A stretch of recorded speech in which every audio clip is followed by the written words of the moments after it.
I don't have time to journal every day. I'm too busy to sit down and write. I just can't seem to make journaling a habit.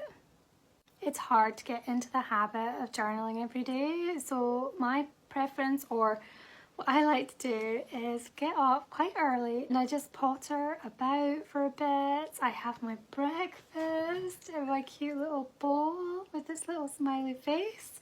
Yeah, and then I get organised with what I would like to write about that day. For me, I love my early mornings. I've always been a morning person. I like that it's so quiet and I kind of have the space to myself. For you, mornings might be a bit chaotic and it might not be when you feel most conducive to sitting down and spending some time writing. So with that in mind, that is what I thought we could journal about together today.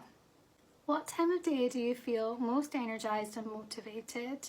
How can you use that to your advantage when establishing a new habit like journaling?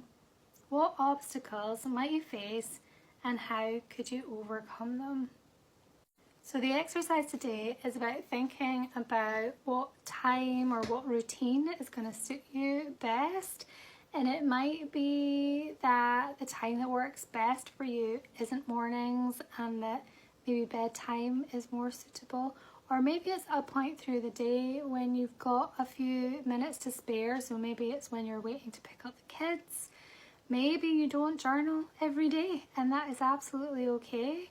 I find that I quite like to do it on the weekdays, and then in the weekends like to prefer, you know, having a lie-in and doing family things. Or like on a Saturday I usually do a morning boot camp class outside, so I feel like, you know, I'm still like nourishing my body and my mind and you know doing that self-care. So missing out a day or two here and there is absolutely fine. So maybe have a think about what that looks like for you. I think remember as well that journaling doesn't have to be this big massive thing. Like literally you can write one line, you can write for 5 minutes, you can write for longer if you want, but even if you only write for a few minutes, you'll definitely feel the benefits.